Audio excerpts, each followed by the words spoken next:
Let's talk a little bit about foreign policy. Okay. How would you describe the sort of Marianne Williamson foreign policy agenda or theory or vision to the extent that there is a sort of cohesive principle that would bind it together? Well, John F. Kennedy said we must end war or war will end us. I look at war and peace much the same way I look at sickness and health. Sickness is the absence of health. Health isn't the absence of sickness. And war is the absence of peace. Peace is not the absence of war. So I think we need to wage peace as seriously as we wage war. And as I was mentioning before, there are specific factors involved in waging peace. There are specific things that you can do to increase the incidence of peace. Right now, we have an $858 billion military budget. We have a $60 billion State Department budget. And we have something like $1.9 billion that we give to the USAID. Now, of those three, the USAID arguably does more to create peace in the world because it actually addresses the needs of people. So I would want a foreign policy, first of all, where diplomacy, State Department efforts of diplomacy take far more primacy. They have been sort of cast to the side of the room. It's the opposite of what used to be true. It used to be true that the State Department was at the table and the military guys were sitting in the back of the room. Today, the military people are at the table and the State Department. It used to be that if you were having a foreign policy discussion and somebody said, oh, we can't do that, that we couldn't get that past state, that would be taken very seriously. Today, it's like a joke. People would roll their eyes. Ooh, state's not going to like it. Mm. So we have to go in and clean all that up. Now, having said that, I look at the U.S. military like I look at a surgeon. If you have to have surgery, you better believe you want to have the best surgeon. But you're also, any reasonable person would seek to avoid surgery if at all possible. So we have a history of imperialistic misadventures in this country. We know the criminality of the Iraq War, the thousands of people, possibly millions of people, if you count people elsewhere, who have died from Vietnam to Iraq, and certainly the last 20 years or so in Afghanistan. Um, I think America has a lot to atone for. Our imperialism, quite simply. I think that we are needing to turn a corner, and I think there are some people within the defense establishment, or at least the foreign policy establishment, who are trying to do that. Undeniably, however, there is in this town what's called the blob, the Mhm. defense establishment, which exerts tremendous, tremendous power. Even though the neoconservative views, the Iraq War, et cetera, had been proven to have been utter failures and utter wrongs, that power is still exerted, and they'd have a problem when it comes to me.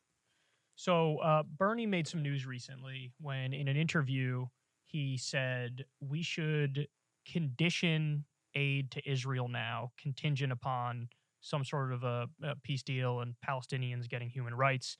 Do you agree with that position that we should condition our aid to Israel? In other words, if they start bombing Gaza or something like that, you have civilian casualties. We go, you know what? Sorry, but those billions we give you, you're not getting them now. Absolutely, no money should go to Israel that's not specifically for defensive purposes. Absolutely. What is your view of what's going on in Israel right now? There was just recent news that even Trump's ambassador to Israel, who is famously sort of very pro Israel and very hawkish, was condemning Netanyahu's attacks on the independent judiciary there. It's Um, Go ahead. It's terrible what's happening in Israel. This is the most far-right government that the country has ever seen. The attacks, as you mentioned, on the judiciary there were 100,000 people in the streets in Tel Aviv protesting this. I'm very concerned. When you have someone like Anthony Blinken going over there, and even him saying in public, watch it, baby. I think that means something, and I think that is the appropriate. I'd love to hear President Biden say, "Watch it, BB," and you would certainly hear that from me. So, when it comes to Ukraine and Russia, this has been a very heated topic for understandable reasons. People point out you have an illegal and offensive invasion against a country that didn't attack Russia. Russia was the aggressor. But then you also have people pointing out, hey, there was NATO sort of built up to Russia's border, and that it served as some semblance of a provocation because they viewed it as aggressive from the West. But putting all that aside, I think the more important question here and the more important point is, as president, would you actually try to get to the negotiation table and try to work diplomacy, because that's actually a controversial position here in this city where we're sitting in DC. Nobody's allowed to say the word negotiation or diplomacy, because then they say, oh, you're appeasing, you're Neville Chamberlain, you can't make a deal with the madman or whatever. Do you think that that's the way to go, negotiation and diplomacy, or should we continue effectively funding the proxy war? Well, it's a complicated situation, but of course the goal should be negotiation. Of course, the goal should always be negotiation and diplomacy. And General Milley and the Rand Corporation have said that that is the only possibility here. So I think the question is, when can that happen? I think that those are, I've heard so many people on both sides of that topic come to the conclusion that of course you want a negotiated settlement. The only issue is, when is that possible? Some say the United States could come in there right now and say, I want a negotiated settlement. And of course we want a negotiated settlement. The United States should do anything possible to make that happen. I have my questions about whether or not Vladimir Putin would be as open as we might like to such conversation if we were to say it today and couple that with complete withdrawal of our military support. But that absolutely should be the goal, and the analysis should always be, at what point and how can we best exercise our power to influence this situation in such a way that negotiation and diplomacy, in order to save lives, in order to decrease the risk of nuclear encounter, might occur. Absolutely. What do you make of the reports that early on in the war there was publicly reported there were peace negotiations going on? No one can know exactly whether this would have come to any sort of a deal ultimately, but recently the former Israeli prime minister talked about his involvement in those talks, that there seemed to be concessions being made on both sides, and effectively the West, led by the U.S., said, we don't want this deal right now.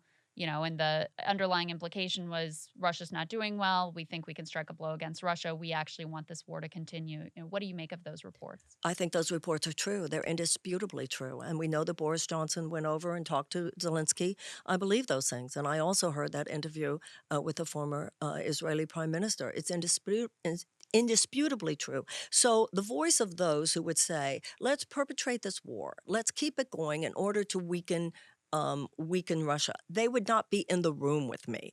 They would have no influence on my thinking whatsoever. Those who are concerned about the imperialistic invasion on the part of Putin, despite the imperialism in our own past, who are concerned about the invasion of a sovereign nation and wanting to analyze what this would mean for that entire area, they would have a voice with me. But those who just want to use this as a proxy war to weaken Russia, to me, those are the voices of horror. They have had far too much influence in this. They're no different than those who said, let's invade Iraq, in my mind.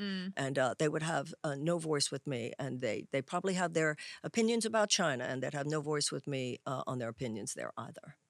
So the last time you ran for office, there was a period where you weren't in favor of Medicare for all. And then when you dropped out, you endorsed Bernie, and you have pretty clearly had a change of heart where now you wholeheartedly support the idea of Medicare for all. What was it specifically that made you change your mind and realize that this is the way to go? That I saw that it wasn't as easy as I had thought it was. I thought with Medicare, with Medicaid, I underestimated the administrative difficulties that people go through. I underestimated how much of the insurance people could get was still underinsured. I underestimated how much the system wears people down and leaves people out. I got that wrong. I had it wrong. I mean, it wasn't like I didn't listen to people. I remember speaking to a Medicare for All expert, but I simply had it wrong until I didn't. It was a little bit of one of those Amazing Grace moments. I was blind, and then I saw, and I went, whoa. So this is probably the most important question to me, because as much as I, love Bernie Sanders with his 2 runs, towards the end of his campaign, I had some very, very strong disagreements with how he was approaching the situation. He dropped out, endorsed Joe Biden. They did this very sad-looking hostage-like phone call where, do you support a $15 minimum wage, Joe? Yeah, Bernie, I support. It was I was watching it, and I was like, oh, okay. It felt gross. Oh, it was painful. So here's, let me set up a hypothetical for you, and I'm very curious what your answer is to this. Let's say we're at the end of the summer. The race is over. You made a phenomenal run at it, but you got 42% of the vote and came up just short. Joe Biden calls you, and Joe Biden says, "Hey, Marianne, look, we've said things about each other over this past however long, but I'm an old school politician, and I want to talk to you. I want to have a meeting. Let's talk. Let's make a deal." Joe was on his good meds that day. Yes, he was. And so you get into the talk with him, and he very clearly is looking for your endorsement, for you to drop out and to endorse him. Would Could the American people have your word that in a meeting like that, you will have a list? Here are 5 things, 10 things, all things that you have the authority to do as president of the United States. You don't need Congress. This is all things you could theoretically do through executive order, just like the lowering the prescription drugs, like we talked about before. Will you give people your word that you won't just roll over and say, yeah, yes, I'll endorse you and I'm not going to ask anything in return? Will it be contingent upon, yeah, I'll endorse you, but here's what I'm getting in return for it. And then, by the way, if you don't deliver on that, this is not over. Then I'm going to, publicly crusade against you and remind everybody that you broke your word. I remind you that I'm not a legislator. I don't have a political career there that I have to worry about going back to. If I got 42% of the vote, you think then I just like fold and walk away and not take anything with me after all that I and so many other people would have had to go through to get to 42%? No, I would not. No, I would not walk away easy. And no, So absolutely. you'd have a list of demands I would have a list of demands, and I and you would negotiate it. well, absolutely, and I would consider all options actually, and Mm, how I thought that I could, with that 42%, make a difference in this country. You mm, better believe it. mm. Um, what did you learn last time around? I don't know if it's so much well, certainly I learned a lot about just what it means to run for president. There's no doubt about that. But I think the changes in myself more than anything. I've talked to Nina Turner about this. When you go through a certain kind of acid bath of the hate that people throw at you, the smears, the mischaracterizations, the lies, it gives you some emotional antibodies. There are things that I can ignore now that you say, like, how could they say that about me? I'm just like, whatever, that's what they do. And I think learning that's an emotional lesson and psychological lesson, and just flying above some of that. I have some things that I believe need to be said. As a writer, from the earliest days of my career, I had read a line by a man named Arnold Patton. He said, if you genuinely have something to say, there is someone out there who genuinely needs to hear it. I'm having a conversation. I'm having a conversation with people who I know agree with me. And I know that there's an ameliorative effect in having this conversation and harnessing for political purposes. I'm doing this. The people who don't like it, there's a term, contempt prior to investigation. I know how many people are criticizing my books who never read them, or Hmm. criticizing my career who know nothing about it, are criticizing me who don't know me. It's one thing to criticize me for things that I might deserve criticism for, but things that what I've learned is ignore. Ignore. I've always thought if somebody criticizes you, the first thing you need to do is ask, is there any truth to it? Even if there's 10%, is there anything to learn from that? But beyond that, in the field of politics, what I've learned is a friend of mine wrote me, she's, it doesn't matter who she is, but she wrote this to me in a text the other day. Keep your eyes on the light of the fire. I want to keep my eyes on what's important. What are the issues we're talking about? What would we do with the presidency? What is the agenda we can offer to the American people? What do people need? What can we discern? How could we provide the help? How could we help transform this government back into the government of the people, by the people, and for the people? What I've learned is to make those issues and those questions, give them the entire landscape of my thinking, and to let the rest go into the mud of low-level energies that they are. The media will do it, whomever will do it, Twitter will do it. What I've learned is to ignore all that. We have important work to do. And lastly, for me, why will this time be different than last time? Well, first of all, Bernie was running, and I think that a lot of people who do agree with me were not seeing me understandably, uh, in the sense that they were so supportive of Bernie, but also for reasons that I think many of them now realize was a lot of fairy dust thrown in their eyes about me, who I am, and what I stand for. But also, Krystal, I think the country is different. I think many of the things that I talk about aren't so easily mocked. How are you going to say to people who themselves are dealing with depression, are dealing with anxiety, are dealing with so many internal problems? Let's mock the woman who speaks about those things. Mm. I think people have kind of woken up to the idea that it is not woo woo kooky crazy to recognize that the problems of our time will not be solved with thinking that is based on bad ideas left over from the end of the 20th century. Einstein said the problems of the world will not be solved on the same level of thinking we were at when we created them. Mm. This is a new century. I see it. Young people get it. It's like it's a whole systems breakdown. We need a whole person response. We have to realize if you don't take care of a child today, you will need more prisons later. If you don't take care of people's needs today, you will have a mental health crisis later. If you don't, as FDR said, provide the blessings of democracy, you will have the threat of authoritarianism later. I think a lot of people are ready to say, she's right. It's not just symptoms. We have to talk about cause. And the people who only want to talk about symptoms want to talk about it because it's a transactional, above-the-neck politics that has no care or concern about human suffering. It's what got us into this mess. It's not what's going to get us out of this mess. And my hope is that they'll give me a listen. And I believe that if they do, and if I do my work well, then we could we could change this country.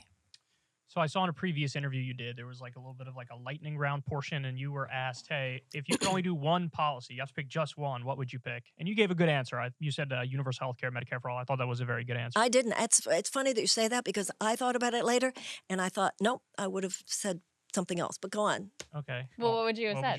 Well, the undue influence of money, particularly corporate money, on our political system is the cancer underlying all the other cancers. That's true. So if I had that magic wand that I was asked, I would overturn Citizens United. Yeah. Well, that's an even better answer. And we could talk off air. We could talk about this, but I can explain to you how it's not just Citizens United. It's McCutcheon. Of it's course. Buckley versus Leo. There's a whole bunch of those cases. But anyway, that's a very good answer as well. So I wanted to do a quick little lightning round for you. Give me an answer, one word. Got 3 quick questions. Number 1, can you beat Joe Biden? Yes. Number 2, can Joe Biden beat Donald Trump again or Ron DeSantis? No. Number 3, can you beat Trump or DeSantis? Absolutely. Let me in there. I think that's a good note to end on. Marianne Williamson for president. Tell everybody where they can find you. Thank you. Tell everybody your Twitter. Oh, I'm sorry.